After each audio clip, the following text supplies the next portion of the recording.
Hi guys, good morning. So today I'm going to Philippine Consulate and i-check ko kung meron ba tayong makukuhang medical assistance from OWA and then from sorry guys.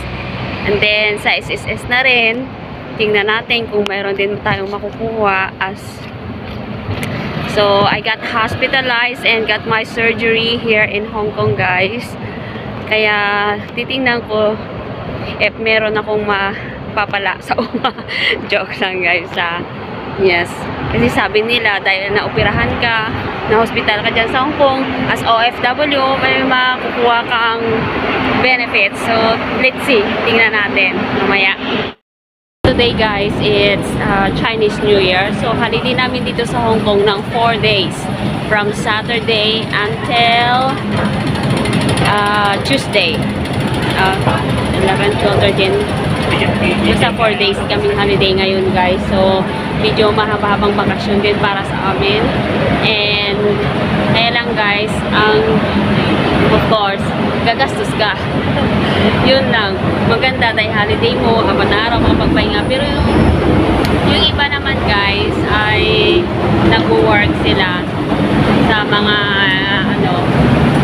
ibang araw. Hindi lahat. Lumalabas sila. Nasasakay na ako sa train guys. Nandito na ako sa train station. Ayan na. Pasok na ako sa train. Bukas na siya. Ayan. Okay na siya. Pasok na ako. Okay, see you later. So, akala ko today guys, sobrang lamig. So, medyo ang outfit ko ay pang super lamig. But it's okay. Maybe later in the afternoon will be very cold. So, kaya okay lang to. Saka yung aking cap ay biningwit ko dun sa damit ng ang kapatid ko. So, ayan. Sana, hopefully, meron tayong mapapala doon sa OWA. At saka sa SSS. And, ayan, sana ako lalabas dito. Naligaw na, guys. So, see you later again, guys. Medyo mahaba-aba ang lakbayan ko nito. So, medyo umuki-okay na yung itsura ko. Kasi dapat pag pumunta ka daw ng OWA, medyo kaawa. Medyo kaawa-awa ang mukha. So, ang daming naglalakad ng mga tao. So, ayan. So, ako din, instead na sumakay ako dun sa escalator, lalakad na lang ako. Para marami akong makita. So, both side guys, merong escalator. Back and forth. So, kung hindi ka naman pagod, pwede kang maglakad dito sa gitna. So, I'm walking around here. In the middle. Walking in the middle. Ayan. So, nakatingin sila sa akin. Nakikita sila ng magandang Diyosa na naglalakad mag-isa. Diyosa ng kagubatan. Okay, guys.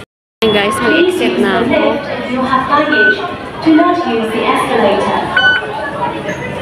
So, ayan guys, dito na ako sa Admiralty.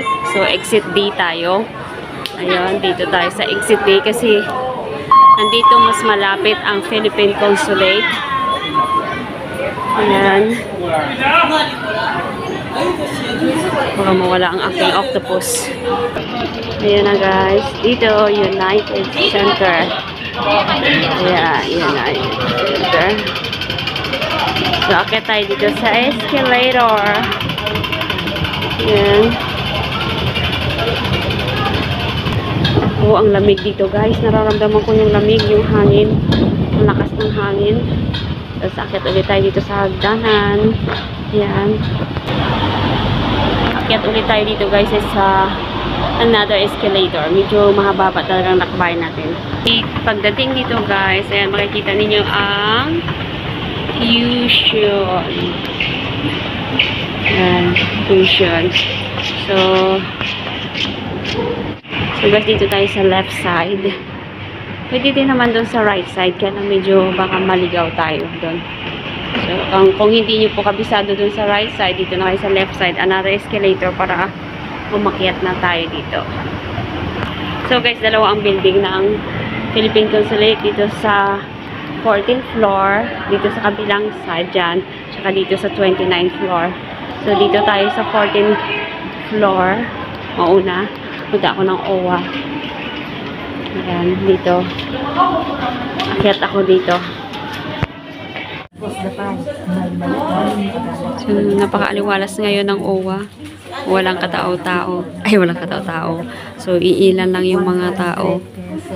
Siguro hindi alam ng karamihan na open ang OWA ngayon. Pati doon sa kabilang building sa may SSS, open din sila at kukunti lang din ang tao. So maganda mag-process ng mga documents ngayon kasi walang katao-tao, wala masyadong tao. Hi guys, so balik na tayo.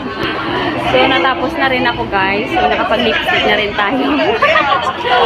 So galing na tayo doon sa OWA.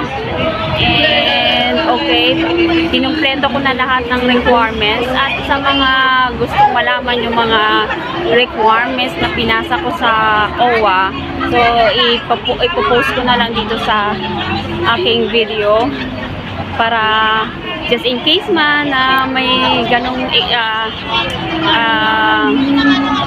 problem din kayo, may mga issues na hindi naman natin hinihiling na tayo magkasakit, pero at least kahit pa paano meron tayong nakuha nating assistance, diba guys? So ang sabi sa akin, after na nakumpleto ko na yung mga requirements at naipasa na sa kanila, at then ipo-forward nila doon sa Pilipinas, sa OWA, and then wait lang na lang ako for 1 week. 1 week kung kailan makikilig. So ayun na guys, daming nasa tulay ako guys, naglalakad. Ang daming nating mga kababayan na nagsa-sound trip. So pinatay ko muna kasi baka makapiright na naman ako. Ayun. So nagkapag-lipstick na rin tayo kahit paano guys. Dahil tapos na. Ayun na guys, tinanong ko rin kung magkano kaya sila ang makukuha.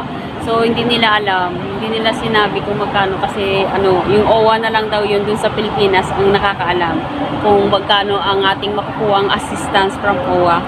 And then yun, sa SSS ganun din. So kailangan ko munang sa SSS meron din naman siyang tayong makukuha, kaya lang so yung aking bank account naman sa SSS is yung ba tong ang account na to, basta yung affiliated sa SSS na bank account, wala na yun, nag-close na. So ang gamit ko na lang na account is yung BDO. So kailangan ko munang mag-deposit sa BDO para makita nila na active yung aking account sa BDO, at tutulungan nila akong i-online registration yung bank account ko para doon nila direct na i-deposit yung makukuha ko sa SSS. So ayun na nga guys. So siguro for the next my vlog, kung i-share ko rin sa inyo kung magkano yung nakuha kong assistance sa OWA at the same time sa SSS, para may iro na rin kayong idea. Okay, so just write your comment on my comment section para kung may mga katanungan kayo, pwede ko kayong ma-respond sa abot ng aking makakaya. So, thank you very much guys. So, update ko kayo for my next vlog sa mga kaganapan. Okay, bye-bye!